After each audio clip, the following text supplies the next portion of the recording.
जय जगन्नाथ पिलामाने निश्चित भाव तेज जगन्नाथ कृपार भलरे थिबो। आमे जो वर्षा पद्यटी षष्ठ श्रेणी साहित्य बहिर जो वर्षा पद्यटी पढ़िले ओडिया विद्या चैनल माध्यम वर्तमान तार पाठ्य अंतर्गत प्रश्नोत्तर गुड़िक सब करवा। तो तुम समस्त प्रस्तुत हो जाओ। मु श्रीयुत मनोरंजन त्रिपाठी तुम ये प्रश्न विषय सब विभिन्न प्रकार आलोचना करने जाऊँगी।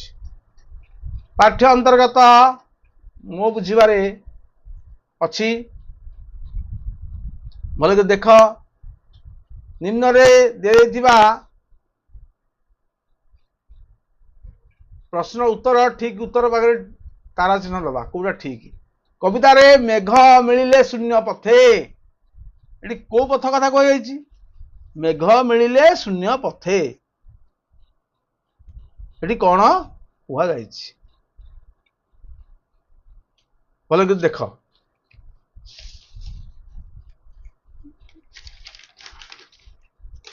तमे जानी प्रश्न ऑप्शन देछि मेघ मिले शून्य पथे क्यों पथ दे जाइछि। एक राजपथ राजपथ सड़क पथ जलपथ आकाश पथ एटी कौ पथ देकी कुहा जाइछि। आमे माने वर्तमान कौन करवा ना तार उत्तरटी लिखिबा कौ पथ देकी जाइथिबो तुम भाबुथबो। अरे मेघ मिले शून्य पथ मेघ कौन राजपथ देकी जाई परिबो जाई परिबो नाही भूल। सड़क पथ देकी जाई परिबो मेघ जाई परिबो नाही। जलपथ देखी जाई परिबो नाही। ताले कोउथरे जीव आउ तो रहला आकाश पथ। तेणु मेघ आकाश पथ देकी एठी आकाश पथ कथा कह जाइछि। तारा चिन्ह दबा है ठीक अच्छे। तापरे आमर 2 नंबर को जीवा। पृथ्वी रवि तेजग्रासे तापित थिला अष्टमासे एठारे तापित शब्दर अर्थ कौन मु तुमको कही एठी तापित शब्दर अर्थ कौन कौन तापित शीतल शीतल हब हब ताप उताप ताप शीतल हब नाही भूल। गरम हब हबनी हब ना एठार तापित शब्द गरम टी हब ये आम दबा कौन ना ये जो चिन्हटी दबा को चिन्हटी ना ये चिन्हटी दबा गरम तापित माने गरम ओदा हब नाही नरम हब नाही है। तापरे 3 नंबर को आसवा। तुम्हें यही उत्तर गुड़ी को कहीं आछिल तार कारण सांग मान सहित आलोचना कर। अरे ये जिनस गुड़ाक तुम सांग मान सहित आलोचना कर जे तापित अर्थ कौन आउ ये अर्थ कौन। प्रथम प्रश्न थिला शून्य पथ शून्य पथर शब्दर प्रकृत अर्थ कौन खाली स्थान बा आकाश जो वर्षा दिने मेघमान सब एकत्रित होती मिलित होती है। तेणु ये आकाश पथ को बाछिली से भली द्वितीय अच्छी तापित शब्दर अर्थ क्यों व्यवहार कर। दीर्घ 8 मास धरी जो पृथ्वी सूर्यंकर प्रखर किरण रे उत्तप्त हो रही एठारे तापित शब्दटी सीधा सड़क कौन होची ना उत्ताप बा ताती को बुझौछि। तेणु यार उत्तर होची गरम बुझीपार ना नहीं है। तापरे अच्छी मिलमिशी जोड़िबा कविता मध्यरु केतुटा पद निम्न दिया से रेखांकित पद गुड़िकर डाहाण पाखे भावार्थ दि जाइछि। ରେखाଙ୍କିତ ଶବ୍ଦ को आम भावार्थ सहित कौन करवा ना गार टाणी जोड़ा। अच्छा प्रथम देख देइछि जल पाइला तो सचिते तपस्वी जनकर मते एठी तोष चित्ते दि जाइए। तोष चित्ते अर्थ कौन देख एपटे दि जाइए संध्या समय रे तोष चित्त अर्थ कौन संतोष मन रे बा साधु व्यक्ति माने बा छता भली। तेणु एठी आम कौन करवा यार भावार्थ है संतोष मन रे तोष चित्ते अर्थ संतोष मन रे है। तापर देछि खद्योत कीट निशा मुखे कौन देछि एटा ख खद्योत अद्योत लिखाई एटा ख पड़ो खद्योत कीट निशा मुखे। निशा मुखे माने कौन ना निशा अर्थ संध्या समय तुमको कही निशा मुखे माने संध्या समय है। छतु जे छत्र प्राय होई छत्र प्राय अर्थ छता छत्र मान छता भली। अतिथि देखी भक्त जने अर्थ साधु जन साधु व्यक्ति माने अर्थ भक्त जने अतिथि देखी भक्त जने जेसने तोषी हंती मने भक्त जने माने एठी साधु व्यक्ति मान को बुझेगा है। तापरे आमे कौन करवा ना पद्यांश उपर आलोचना करवा एटा सब सरलार्थ लिखा। तो मुझे कही जे सरलार्थ लिखा पूर्वर आमे पद्यांश विषय आगे आलोचना करवा ताबे लिखा। प्रथम अच्छी महिमंडल दुख चाही जल छाड़ा तोष हुई आम लिखा उक्त पद्यांशटी पठित षष्ठ श्रेणी साहित्य बहिर कवि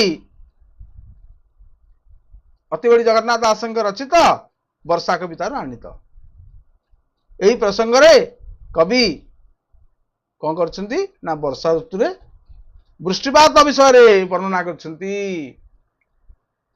वृष्टिपात विषय रे वर्णना करछंती महिमंडले दुख चाहिए है। तेणु कौन लिखा ना पृथ्वी 12 मास पृथ्वी आमर हूँ वर्षक 12 मास आ 6 ऋतु। तेणु ये 6 ऋतु सब ऋतु मान मध्य श्रेष्ठ हूँ वर्षा ऋतु। तेणु ये वर्षा ऋतु आगमन हेले लंडित मस्तक पृथ्वी शस्य श्यामला रे परिपूर्ण हो जाए चारिआडे शस्य संपद रे परिपूर्ण हो जाए मंच एवं शून्य रे मेघमाला गुड़िक सृष्टि हुंती संचरित हुंती आकाश रे बिजुली देखा दिए बिजुली शब्द सहित घड़घड़ी देखा दिए बिजुली घड़घड़ी सहित मध्य वृष्टिपात आरंभ हो जाए वर्षा आरंभ हो जाए। तेणु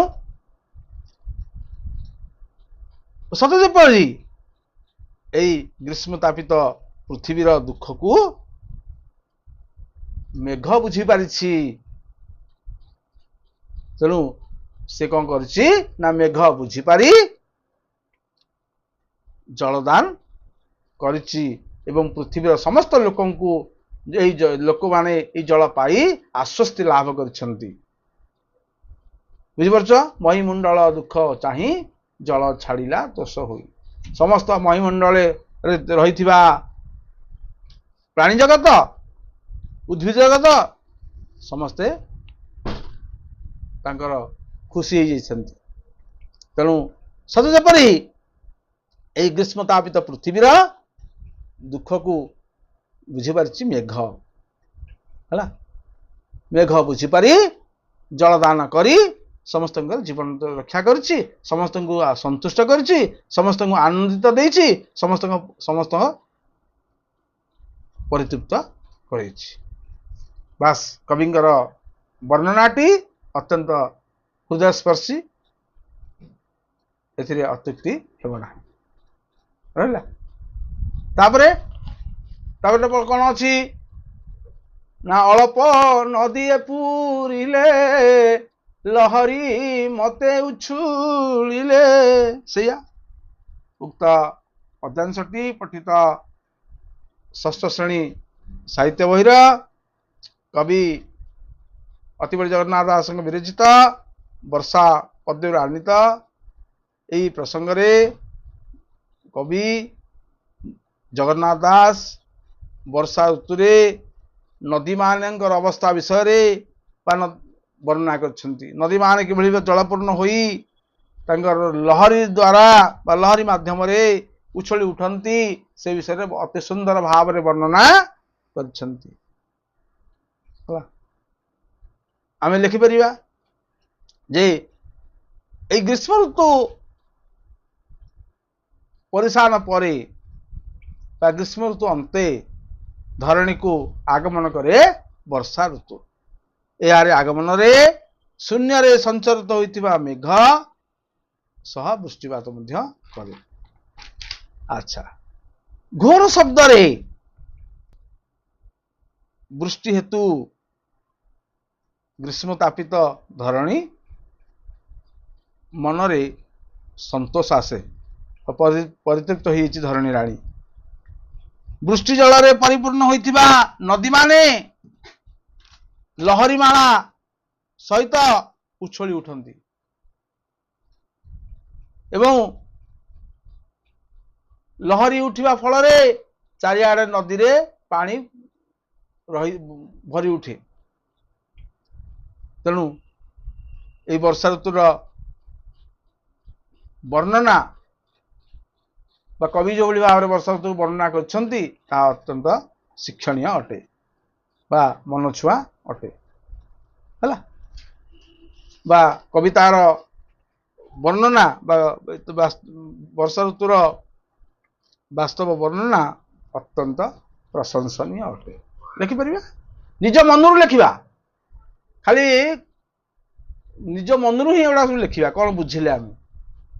ଛତୁ ଯେ ଛତ୍ର ପ୍ରାୟ ହୋଇ ରାଜାର ପ୍ରାୟ ଦିଶେ ମହି। ମୁଁ ତମକୁ କହିଛି ସେୟା ଲେଖିବା। ଉକ୍ତ ପଦ୍ୟାଂଶଟି ପଠିତ ଷଷ୍ଠ ଶ୍ରେଣୀ ସାହିତ୍ୟ ବହିର ଅତିବଡ଼ି ଜଗନ୍ନାଥ ଦାସଙ୍କ ରଚିତ ବର୍ଷା ପଦ୍ୟରୁ ଆଣିତ। ଏଠାରେ କଣ ହେଇଛି ନା କବି ଏଠି ବର୍ଷା ଋତୁରେ ଫୁଟିଥିବା ଛତୁମାନଙ୍କ ବିଷୟରେ ବର୍ଣ୍ଣନା କରିଛନ୍ତି। ବର୍ଷା ଋତୁରେ ଯୋଉ ଛତୁ ଫୁଟେ କବି କହୁଛନ୍ତି ଏଇଟା ଛତୁ ଫୁଟିନି। କବିଙ୍କ ଭାଷାରେ ଏହା ଛତୁ ଫୁଟିନି ଯେ ସେ ଛତ୍ର ଭଳି ସେମାନେ ଶୋଭା ପାଆନ୍ତି। ଯେତେ ଋତୁ ଅଛି ସବୁ ଋତୁ ମାନଙ୍କ ମଧ୍ୟରେ ଶ୍ରେଷ୍ଠ ହଉଛି ବର୍ଷା ଋତୁ। ଶସ୍ୟ ସମ୍ପଦରେ ପରିପୂର୍ଣ୍ଣ ହୋଇ ଉଠିଛି ଧରଣୀ, ଅତି ସୁନ୍ଦର ଦେଖାଯାଏ। ସେହି ସମୟରେ ନାନା ପ୍ରକାର ଶସ୍ୟ ରାଶି ସହିତ ବିଭିନ୍ନ ସ୍ଥାନରେ ଛତୁ ଗୁଡ଼ିକ ମଧ୍ୟ ଫୁଟି ଉଠେ। এই ଫୁଟିଥିବା ଛତୁ ଗୁଡ଼ିକୁ କବି କହୁଛନ୍ତି ଯେ ଇଏ ଛତୁ ଫୁଟିନି ଯେ ରାଜାଙ୍କର ଛତ୍ର ଭଳି ଏ ଶୋଭା ପାଉଛି। ରାଜା ଯେମିତି ଛତ୍ର ଧରିକି ଯାଆନ୍ତି, ଚାମର ଦେଇକି ଯାଆନ୍ତି, ଯେମିତି ସୁନ୍ଦର ଦେଖାଯାଏ, ସେମିତି ପୃଥିବୀ ରାଣୀ, ପୃଥିବୀ ହେଉଛି ଏଠି କଣ ରାଜା ଏବଂ ତାର ଛତ୍ର ହେଲା ଛତୁ। ତେଣୁ ପୃଥିବୀ ରାଣୀ କଣ ହୁଏ ନା ଛତ୍ର ଭଳି ଶୋଭା ପାଇଥାଏ। ହେଲା, ତେଣୁ କବିଙ୍କ ବର୍ଣ୍ଣନାରେ ଧରଣୀ ରାଜାଙ୍କର ତାହା ହେଉଛି ଛତ୍ର। ତେଣୁ ଏଠି ପୃଥିବୀକୁ ରାଜା ଏବଂ ଛତୁକୁ ଛତ୍ର ସହିତ ତୁଳନା କରି ଅତି ସୁନ୍ଦର ଭାବରେ ବର୍ଣ୍ଣନା କରିଛନ୍ତି। ବୁଝିହେଲା? ଛତୁ ଯେ ଛତ୍ର ପ୍ରାୟ ହୋଇ ରାଜାର ପ୍ରାୟ ବିଷୟ ହୋଇ ନିଜ ସରଳ ଅର୍ଥରେ ଲେଖେ। ତାପରେ ଚିନ୍ତା କରିବା, କବିତାଟିକୁ ପୁଣି ଥରେ ପଢ଼ି ନିମ୍ନରେ ଦେଇଥିବା ପ୍ରଶ୍ନକୁ ଉତ୍ତର ଲେଖିବା। ଆଉ କବିତାଟିକୁ ପଢ଼ିକି ମନେ ରଖିବା, ତାପରେ ଆମେ ତାର ଉତ୍ତରଟି ଲେଖିବା। ଦେଇଛି ଯେ ମେଘମାଳା କିପରି ଭାବରେ ଜଳ ବର୍ଷା କରେ। ନା ମେଘମାଳା ଘୋର ଶବ୍ଦରେ ଗର୍ଜନ କରି ଜଳବର୍ଷା କରେ। ତାପରେ ବର୍ଷା ଋତୁକୁ ସକଳ ଋତୁଙ୍କର ସାର ବୋଲି କବି କାହିଁ କହିଯାଇଛି? ମୁଁ ତମକୁ କହୁଥିଲି ଯେ ବର୍ଷା ଋତୁରେ ଧରଣୀ ଶସ୍ୟ ସମ୍ପଦରେ ପରିପୂର୍ଣ୍ଣ ହୋଇ ଉଠେ। ତେଣୁ ଏହାକୁ ସକଳ ଋତୁଙ୍କର ଭିତରେ ସାର ବୋଲି କବି କହିଛନ୍ତି। ତାପରେ କବି ପୃଥିବୀକୁ ରାଜା ଭାବେ ବର୍ଣ୍ଣନା କରିବା କାରଣ କଣ?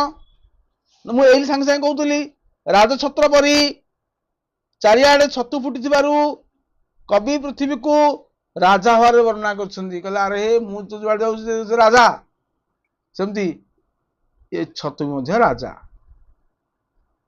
ତେଣୁ ଛତୁ ଯେ ଛତ୍ର ପ୍ରାୟ ହୋଇ ସୁନ୍ଦର କବି ପୃଥିବୀର ରାଜା ଭାବରେ ବର୍ଣ୍ଣନା କରିବାକୁ ହେଉଛି କାରଣ।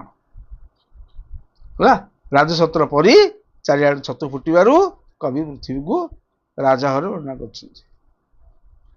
ତାପରେ ଦେଇଛି କବିତା ରଚନା ଶୈଳୀ। ଛତୁ ଯେ ଛତ୍ର ପ୍ରାୟ ହୋଇ ରାଜାର ପ୍ରାୟ ବିଷମ ହୋଇ। ଏଇ ପଦ୍ଧତିର ସାଧାରଣ ଅର୍ଥ ହେଲା ଛତୁ ଛତା ଭଳି ଏବଂ ପୃଥିବୀ ରାଜା ଭଳି ଦେଖାଯାଉଛି।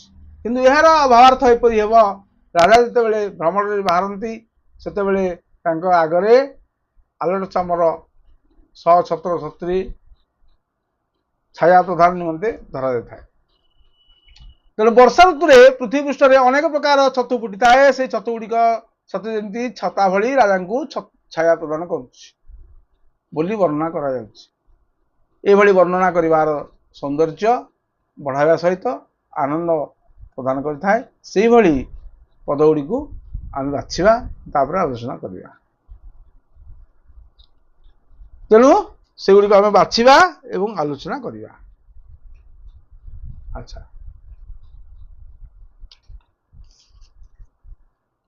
କଣ ହେଇଛି ଦେଖ, ଆଉ କଣ କବିତା ଅଛି ଦେଖ।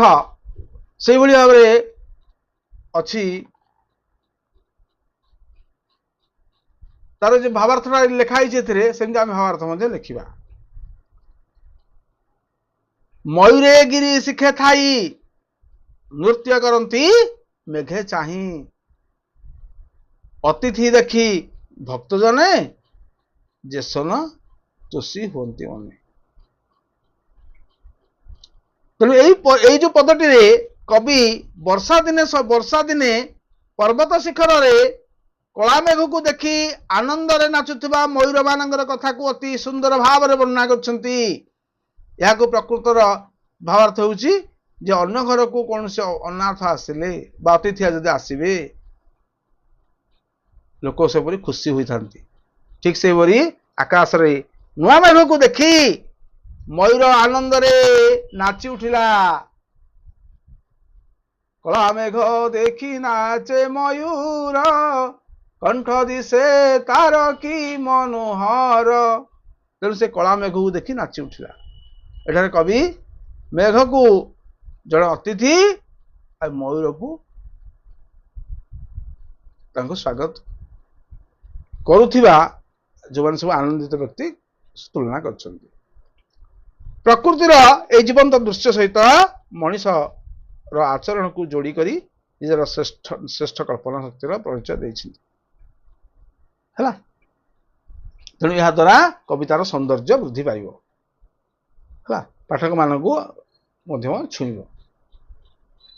ହେଲା, ତାପରେ ଦେଖ, ଶବ୍ଦ ଏକ ଅର୍ଥ ଅନେକ।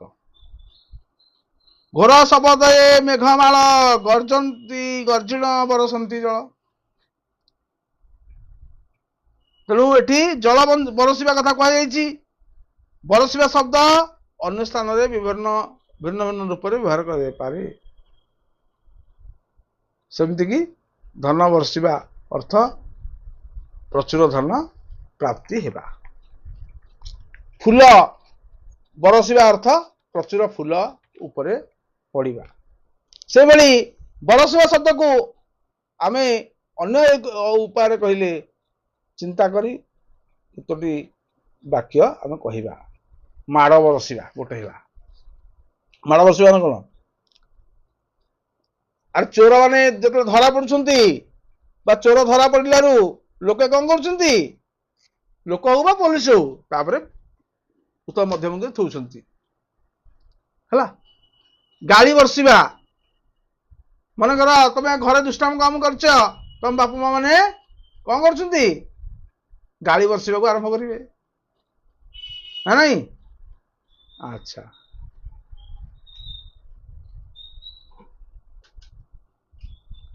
एटाला वर्षिबा हला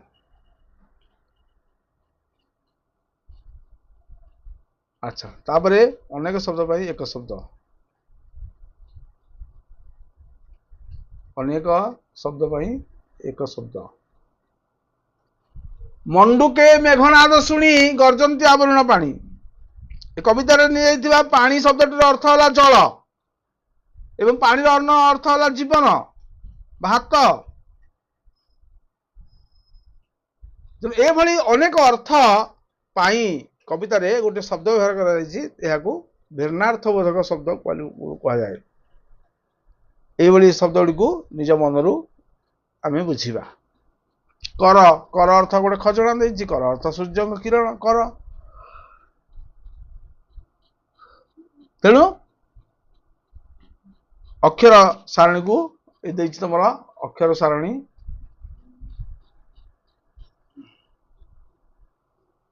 देख तुम अक्षर सारणी है अक्षर सारणी शब्द खोजी निम्न प्रश्न उत्तर दियो मयूर क्या देखी नाचे क्या देखी नाचे मेघ को आ देखी नाचब है मयूर मेघ को देखी नाचे अच्छा कवितार क्या राजा बोली कह पृथ्वी को मही को राजा बोली कह खद्य तो केते बेले उड़ी बुले खद्य तो निशामुखी से रात्रि हेले उड़ो मेघ मान के मिलित हमें ना मेघ मान शून्य पथरे मेघ मान शून्य पथरे मिलित हमें तापरे गर्जंती आवरण पानी एटा किए गर्ज कथा कहुई मंडूक गर्जन कथा कहुई मंडूके मंडूक किए गर्जन कथा कहते ना मंडूक बुझेगा अच्छा तापर देछि किए अलगा प्रत्येक धाड़ी रे तीनोटी एक जातीय शब्द सह आ गोटे भिन्न जातीय शब्द रही तेणु से चिन्हट कर वर्षा वर्षा बिजुली गिरिशिख पवन है प्रत्येक धाड़ी में तीनोटी एक जातीय शब्द सह गोटे भिन्न जातीय शब्द मिसी रही देख वर्षा बिजुली गिरिशिख पवन उत्तरटी कौन हम ना गिरिशिख कौटा हम गिरिशिख यहाँ ना पवन हेनी बिजुली हेनी वर्षा हेनी यहाँ तीन टाक गोटे शब्द यहाँ भिन्नार्थ बोध मंडूक मयूर खद्यत छतु जान मंडूक तो अर्थ व्यंग मयूर है गोटे छतु छतु छतुटा है ये भिन्न अर्थ शब्द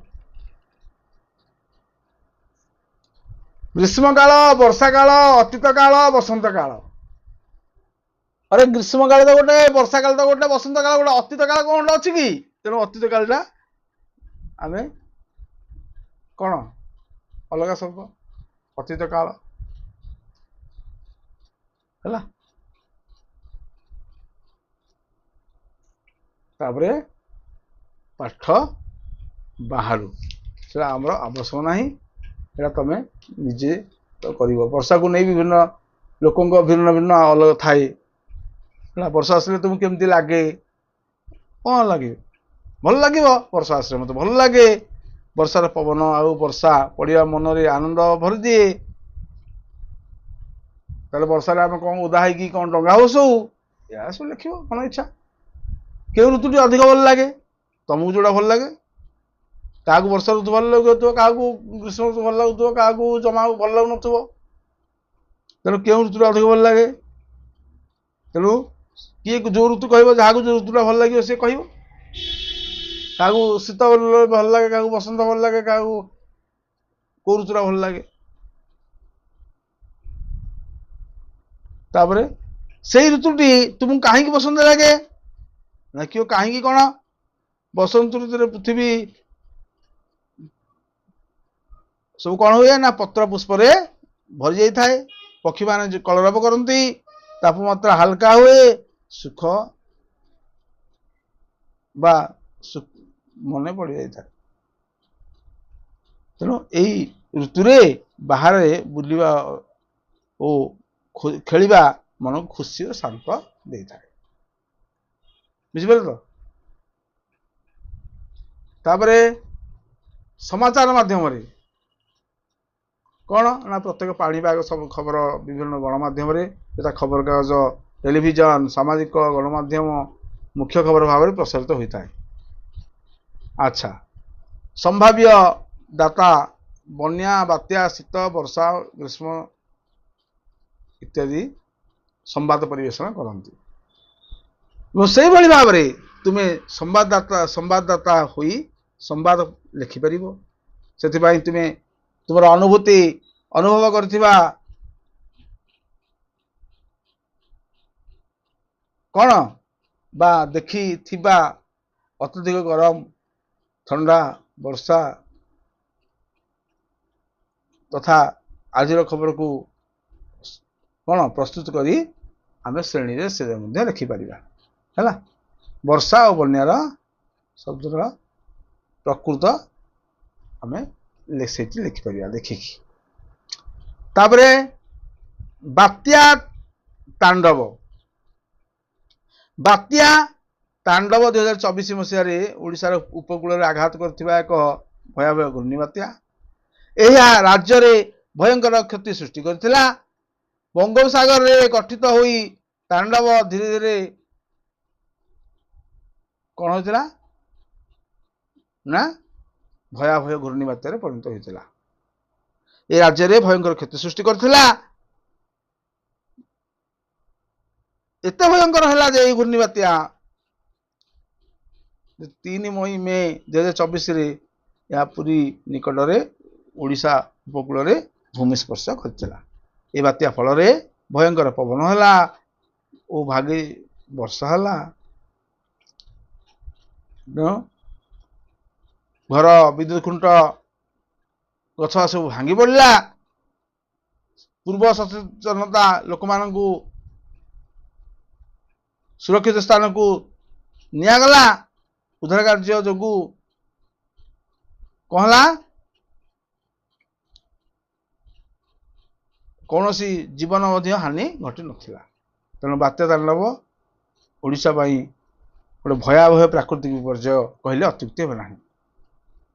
ହେଲା, ତେଣୁ ତାଙ୍କ ଦ୍ୱାରା ବର୍ଷା ଦ୍ୱାରା ବଡ଼ ପରିମାଣରେ ଜୀବନ ମଧ୍ୟ ରକ୍ଷା ସମ୍ଭବ ହୋଇପାରିଲା ବା ହୋଇଥିଲା। ତାପରେ ସର୍ଜନା ଉପରେ ଦିଆଯାଇଥିବା ଚିତ୍ର ଗୁଡ଼ିକୁ ଧ୍ୟାନ ଦେଖ, ଲେଖ। ଚିତ୍ରଟିର ନାମ ଲେଖ। ଦେଖ ଏଇ ଯୋଉ ଚିତ୍ରଟି ଆମେ ଦେଖୁଛେ, ଏଇ ଚିତ୍ରଟି ହଉଛି ଗୋଟେ ନଈ ବଢିର ଚିତ୍ର। କଣ ନଈ ବଢିଛି, ଏଟା ହଉଛି ନଈ ବଢିର ଚିତ୍ର। ବୁଝିପାରିଲ। ତାପରେ ଏସବୁକୁ ବି ଜାଣ କଣ ଏଟା ଦେଇଛି। ତୁମ ଅଞ୍ଚଳରେ ବିଭିନ୍ନ ବାଦ୍ୟଯନ୍ତ୍ର ବିଭିନ୍ନ ସମୟରେ ବଜା ଯାଇଥାଏ। ସେଥିରେ 2-3ଟି ବାଦ୍ୟଯନ୍ତ୍ର ବିଷୟରେ କଣ ହୁଏ ନା ଆମେ ଲେଖିବା, ତ ଖାତାରେ ଲେଖିବା। ହାରମୋନିୟମ,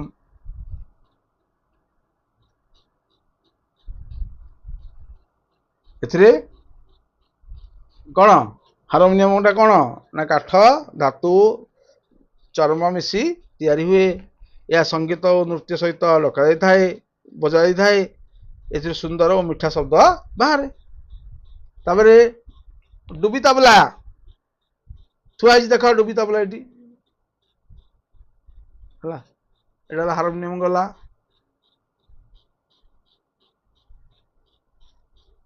ତାପରେ ଆସିଲା ଡୁବି ତାବଲ।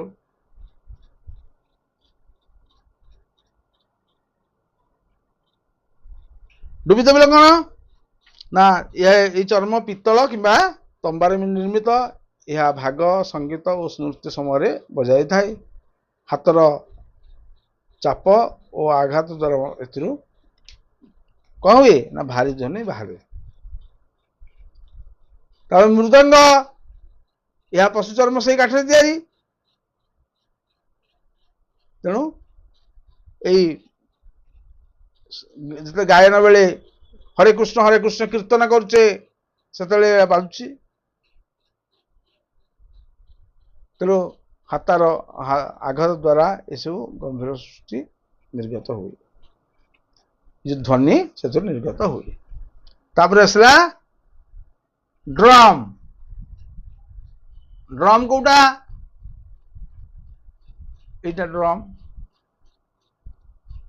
ଡ୍ରମ୍ ବାଜା କାଠ ଧାତୁ ଚର୍ମ ଦ୍ୱାରା ଗଠିତ। ଏହା ସାଂସ୍କୃତିକ କାର୍ଯ୍ୟକ୍ରମ ସବୁ ଲୋକ ନେଇ ବ୍ୟବହାର କରାଯାଏ ହେଲା। ବ୍ୟାଣ୍ଡ ସମୟରେ ମଧ୍ୟ ଡକାଯାଏ, ବଜାଯାଏ।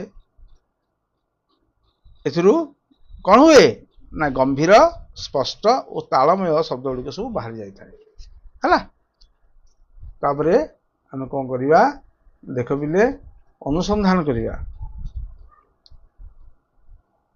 ଭୂମି ଅଞ୍ଚଳରେ ତୁମ ଅଞ୍ଚଳରେ ବର୍ଷା ଋତୁରେ କି ଦୃଶ୍ୟ ଦେଖିବାକୁ ମିଳେ ସାଙ୍ଗମାନଙ୍କ ସହିତ ଆଲୋଚନା ଦେଖିବ। ଏହା ତମେ ଲେଖିବ।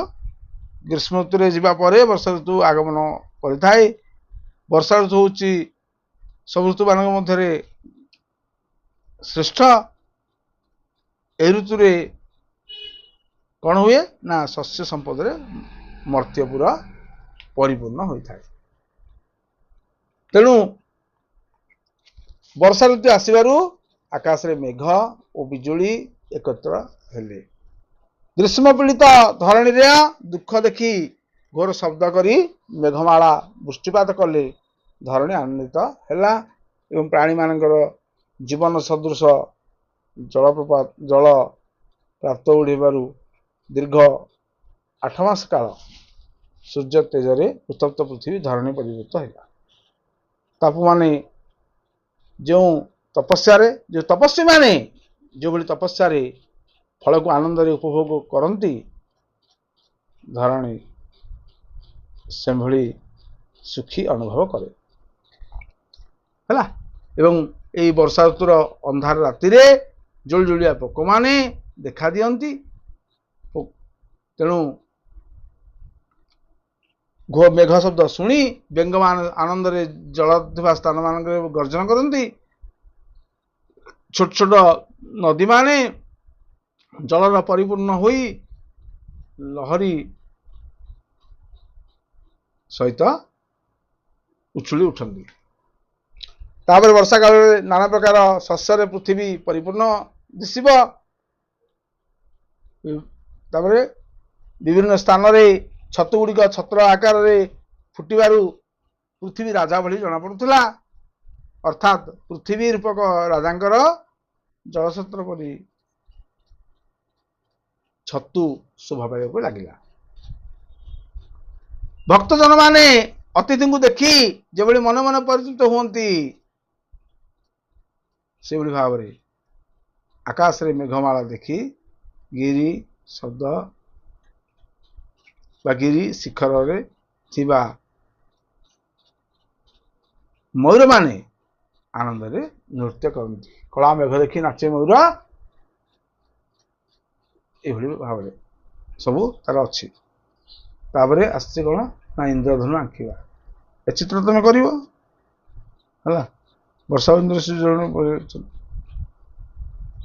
ଚିତ୍ର କରିକି ଦେଖେଇବ।